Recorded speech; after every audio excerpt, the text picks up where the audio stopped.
கதிர், கதிர், கதிர்.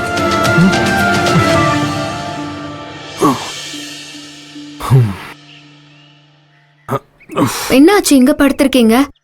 வேற எங்க படுக்க சொல்ற? இல்ல பனியில நனைஞ்சு ரொம்ப குளிரா இருந்திருக்குமே. ரொம்ப சீக்கிரமாவே வந்துட்டேன். உன்னை இறக்கி விடலான்னு பார்த்தா நீ அசந்து தூங்கிக்கிட்டு இருந்த. எழுப்பி விட்டுருக்கலாம்ல. தூங்குறவங்கள எழுப்ப கூடாது, அது பாவம்னு சொல்லுவாங்க. யார் சொல்லுவா? எங்க பாட்டி. ஓ, நம்ம பாட்டியா? எது நம்ம பாட்டியா? சரி, உங்க பாட்டி தான். அவங்க சொன்னா கரெக்டா தான் இருக்கும். சரி, அதுக்கு எதுக்கு பனியில படுக்கணும்? நீங்களும் கார்லயே படுத்திருக்கலாமே. ஐயோ, அது தப்பு அப்படின்னு பாட்டி சொல்லுவாங்களா? இல்ல இல்ல, ஊருக்கார பயலுக்கு சொல்லுவானுங்க. என்னன்னு? என்னென்னமோ சொல்லுவானுங்க. ஊர் வாயில மட்டும் விழவே கூடாது. இதையும் ஊர்க்காரங்க தான் சொன்னாங்களா? சேச்சா, இது எங்க பாட்டி சொன்னது.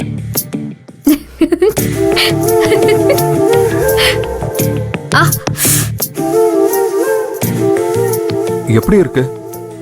ஆக்சுவலா நீங்க பேசுறத கேட்க ரொம்ப நல்லா இருக்கு. ஏய், வலி எப்படி இருக்குன்னு கேட்டேன். ஆம், நல்லா இருக்கு. நல்லா இருக்கா? ஐயோ இல்ல, பரவாயில்ல. வலி கொஞ்சம் பரவாயில்லன்னு சொன்னேன். ஓ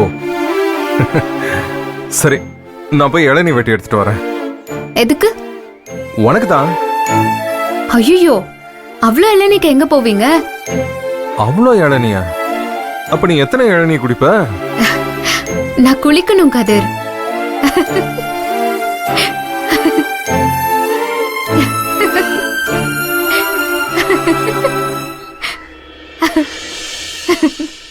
பரவாயில்ல, நீ கூட நல்லா தான் பேசுற.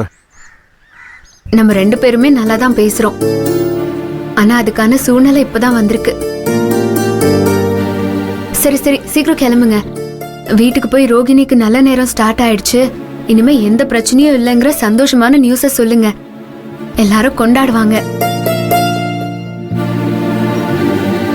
அப்படியே கையோட கல்யாண ஏற்பாடும் பண்ணிருங்க. அக்கா தங்கச்சிங்களுக்கு மட்டும் இல்ல, உங்களுக்கும் வயசாகுது இல்ல, அதனால நீங்க காலகாலத்துல கல்யாணம் பண்ண வேண்டாம். முதல்ல எங்க வீட்டுல இருக்கிற 3 பொண்ணுங்களையும் கரையேத்தினாலே எனக்கு போதும். கவலைப்படாதீங்க, எல்லாம் நல்லபடியா நடக்கும். சரி. ஏய், என்னாச்சு? என்ன? ஒண்ணும் இல்ல, கொஞ்சம் வலிக்குது. குடுங்க. இல்ல இல்ல, பரவாயில்ல, நானே வச்சுக்கிறேன். தேங்க்ஸ். இதுக்கெல்லாம் எதுக்கு தேங்க்ஸ்? இதெல்லாம் ஒரு வெயிட்டா? எங்க ஊர்ல இளவட்ட கல்ல தூக்குன ஒரே ஆள் நான் தான். ஓ, அந்த சினிமால எல்லாம் காட்டுவாங்களே, கல்யாணம் ஆகணும்னா ஒரு கல்ல தூக்கி காட்டணும்னு, அந்த மாதிரி தானே? அதேதான். சாவி இந்த ஜிப்ல இருக்கு.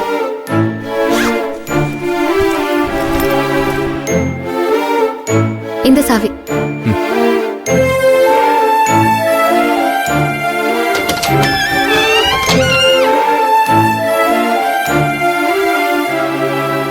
நீங்க சொல்றதெல்லாம் வச்சு பார்த்தா உங்களுக்கும் கல்யாண ஆசை வந்துருச்சுன்னு சொல்லுங்க. முதல்ல என் அக்கா தங்கச்சிகளுக்கு கல்யாணம் பண்ணி வைக்கணும், அது மட்டும் தான் என் மனசுல இருக்கு. நிஜமாவா? ஆமா. அப்போ உங்க மனசுல எதுவும் இல்லையா? எதுவுமே இல்ல. யாருமே இல்லையா? யாருமே இல்லையான்னு கேட்டேன். என்ன அப்படி பாக்குறீங்க? நீங்க என்ன மரமண்டையா? இது வரைக்கும் நீங்க யாரையும் காதலிக்கலையான்னு கேட்டேன். இது வரைக்கும் இல்ல. இனிமே? இனிமேலும் இல்ல, எந்த ஜென்மத்திலயும் இல்ல. எனக்கு அந்த வார்த்தை கேட்டாலே அசிங்கமா அருவருப்பா இருக்கும். 30 வருஷமா இந்த ஒத்த வார்த்தை தான் என் மொத்த குடும்பத்தையும் வாழவும் விடாம சாகவும் விடாம பண்ணிக்கிட்டு இருக்கு.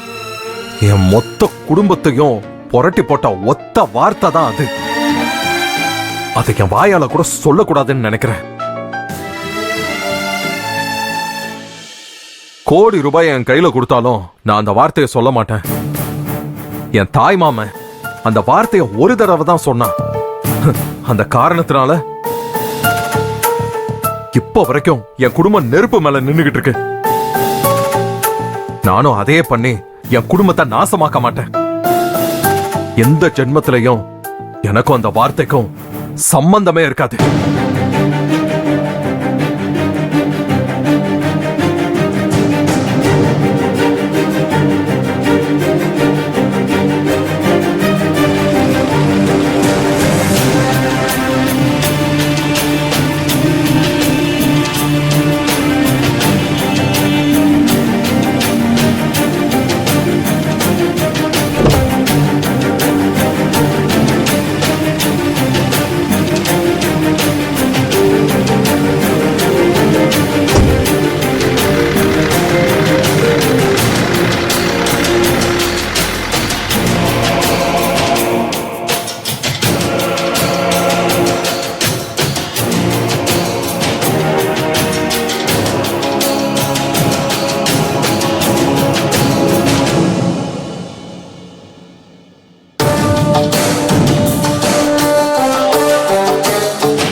அம்மா கதிர் வா வா, ராத்திரி கிளம்பி இப்பதான் வர. விடுங்க விடுங்க.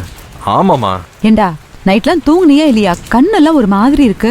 நான் திண்ணையில படுத்து நிம்மதியா தூங்குனேன். திண்ணை இல்லையா? கதிரு வந்துட்டியாப்பா? இப்பதான் பாட்டி வந்தேன். மாப்பிள்ளை வீட்டுல என்னப்பா சொன்னாங்க? அவங்க என்ன சொல்லுவாங்க, சரின்னு சொல்லிட்டாங்க. அது சரி. மா. அப்புறம் எல்லாத்தையும் வாசல் நிக்க வச்சே கேட்டுட்டு இருப்பியா? உள்ள போலாமா? வாயா. வா வா. டேய் கதிர், Dress நல்லா இருக்குது. எங்கடா எடுத்த? யோ, அவன் என்ன விஷயமா போயிட்டு வந்திருக்கான், அத பத்தி விசாரிக்காம Dress பத்தி விசாரிக்கிற? ஆமால, மறந்துட்டேன். பொண்ணு பாத்தியா? ஆ? மாப்பிள்ள பார்க்க போயிருந்தியே, பாத்துட்டியா? எல்லாம் அதுக்குள்ள குடிச்சிட்டியாடா? இன்னும் டைம் ஆகலையே. பா, தாத்தா எங்க போயிருக்காரு பாட்டி? அவரு கோயில்